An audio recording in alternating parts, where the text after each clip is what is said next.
Realme launch করলো তাদের number সিরিজের নতুন একটি স্মার্টফোন Realme 9। এই ফোনটি 8GB 128GB ভেরিয়েন্টে বাংলাদেশ মার্কেটে লঞ্চ করা হয়েছে, যার দাম রাখা হয়েছে 26,990 টাকা। তো 26,990 টাকায় এই স্মার্টফোনটি আমাদের কতটা ভ্যালু ফর মানি পুরো ভিডিওতে সেটি নিয়ে আলোচনা করব, এবং এই ফোনটি আমাদেরকে পারফরম্যান্স সেকশনে, ডিসপ্লে সেকশনে এবং ব্যাটারি সেকশনে কি কি অফার করছে পুরো ভিডিওটি জুড়ে থাকবে সেই বিষয়ে আলোচনা। তো দেখতে থাকুন পুরো ভিডিওটি। প্রথমে যদি ফোনটির বক্স কন্টেন্ট নিয়ে কথা বলি, তাহলে ফোনটির বক্সে থাকছে 33 ওয়াটের একটি adapter, USB type C cable, SIM card ejector, silicon case এবং ওয়ারেন্টি গাইড। এবং ফোনটির পোর্টস এবং বাটনে থাকছে, ডান দিকটাতে থাকছে পাওয়ার বাটন, বাম দিকটাতে থাকছে ভলিউম ব্রোকার এবং সিম কার্ড ট্রে, উপরের দিকটাতে থাকছে সেকেন্ডারি নয়েজ ক্যান্সেলেশন মাইক, নিচের দিকটাতে থাকছে 3.5 millimetre headphone jack, primary microphone, USB type C port এবং স্পিকার বিল্ড। স্পিকারের সাউন্ড কোয়ালিটি বেশ ঠিকঠাকই ছিল এবং যথেষ্ট একুরেট ছিল এই বাজেট সেগমেন্টে। এবং ফোনটির ডিসপ্লে থাকছে ডিসপ্লে ফিঙ্গারপ্রিন্ট সেন্সর, যেটি ফাস্ট এবং একুরেট। কোনো রকমের ল্যাকিংস তেমন একটা দেখা যায়নি, বাট ওকে বাজেট বিবেচনায়। রেয়ার পার্টে থাকছে 108 মেগাপিক্সেল সহ ট্রিপল ক্যামেরা সেট আপ, বেশ প্রিমিয়ামই লাগছে ব্যাক সাইডের ক্যামেরা মডিউলটি। এবং ব্যাক প্যানেলের নিচের দিকটাতে থাকছে রিয়েলমির লোগো। ফোনটি দুইটি কালারে লঞ্চ করা হয়েছে, সানব্রেস্ট গোল্ড যেটি আমার হাতে থাকা কালার এবং স্টারজেট হোয়াইট অন্য একটি কালার। ফোনটির ওয়েট 178 গ্রাম এবং থিকনেস 7.99 mm। ফোনটির ওয়েট এবং থিকনেস বেশ ঠিকঠাকই ছিল। ফোনটি একটু পুরুত্ব মনে হয় বাজেট বিবেচনায়, বাট এটি হাতে নিলে তেমন একটা মোটা বা ওয়েট মনে হবে না, বেশ হালকা এবং প্রিমিয়াম কোয়ালিটিরই ফোনটি। ফোনটির ব্যাক এবং ফ্রেমে থাকছে প্লাস্টিকের সেটআপ, তবে ফ্রেমটা অ্যালুমিনিয়ামের হলে বেশ ভালো হতো। তবে যদি ফোনটির ডিজাইন এবং বিল্ড কোয়ালিটি নিয়ে কথা বলি, তাহলে বেশ ঠিকঠাকই আছে। বাজেট সেগমেন্টে বেশ হালকা প্রিমিয়াম এবং গুড লুকিংয়ের একটি ফোন। তবে আমার কাছে সানব্রেস্ট গোল্ড কালারটি বেশ সুন্দর লাগে।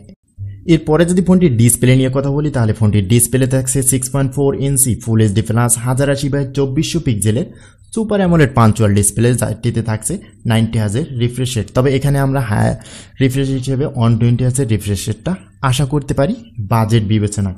এবং থাকছে 360 hertz touch sampling rate, 430 nit typical brightness এবং 90.8% স্ক্রিন টু বডি রেশিও। ফোনটির পিক্সেল ডেনসিটি পাবেন 411 ppi এবং অ্যাসপেক্ট রেশিও হিসেবে থাকছে 20:9। ফোনটির ডিসপ্লে ভিউ অ্যাঙ্গেল ঠিকঠাকই ছিল, কোনো রকমের নেগেটিভিটি দেখা পাওয়া যায়নি ফোনটির সাইড থেকে।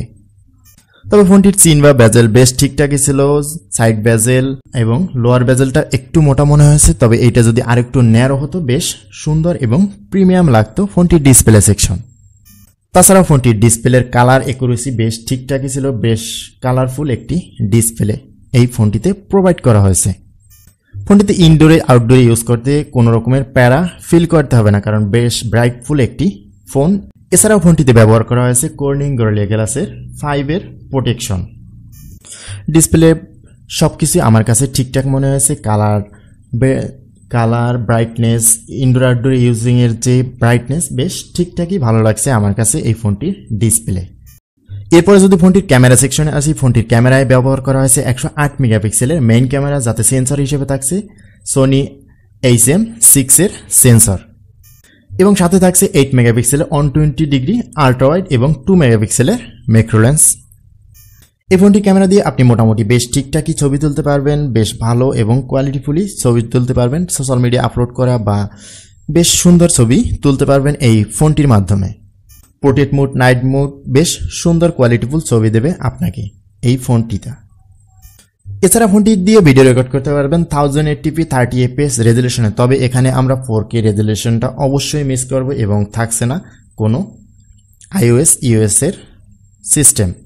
এছাড়া ফোনটি ফ্রন্ট ক্যামেরা থাকছে 16 মেগাপিক্সেলের সেলফি ক্যামেরা, ভিডিও কোয়ালিটি বেশ ঠিকঠাক। ফ্রন্ট ক্যামেরা দিয়েও বেশ সুন্দর এবং কোয়ালিটিফুল ছবি দিতে পারে, এবং ফোনটির ফ্রন্ট ক্যামেরা দিয়ে ভিডিও রেকর্ড করতে পারবেন 1080p 30 fps রেজুলেশনে। এখানেও নেই কোনো EIS। এবারে আসি ফোনটির পারফরমেন্স সেকশনে। ফোনটির পারফরমেন্স সেকশনে থাকছে অ্যান্ড্রয়েড 11 এর সাথে রিয়েলমি UI 3.0 এবং ফোনটিতে চিপসেট হিসেবে ব্যবহার করা হয়েছে কোয়ালকম স্ন্যাপড্রাগন 680 একটি 4G চিপসেট, যেটি 6 ন্যানোমিটার ফেব্রিকেশনে তৈরি। এবং ফোনটিতে সিপিইউ হিসেবে থাকছে 2.4 GHz অক্টোকোরের এবং জিপিইউ হিসেবে থাকছে কোয়ালকম অ্যাড্রেনো 610। তবে বর্তমান সময় আমরা অ্যান্ড্রয়েড 12 এর আপডেট পেতেই পারি, কারণ তবুও কিন্তু অনেক ব্র্যান্ডই এখন পর্যন্ত অ্যান্ড্রয়েড 12 এর আপডেটটি দিচ্ছে না। তবে ইদানিং আমরা টুকটাকভাবে পেয়ে যাচ্ছি, তবে এটা আমরা অ্যান্ড্রয়েড 12 ভার্সনটি পেয়েছি। তবে বাজেট বিবেচনায় আমার কাছে প্রসেসরটা একটু কম মনে হয়েছে। এখানে 720G প্রসেসরটি ব্যবহার হলে বেশ ভালো হতো।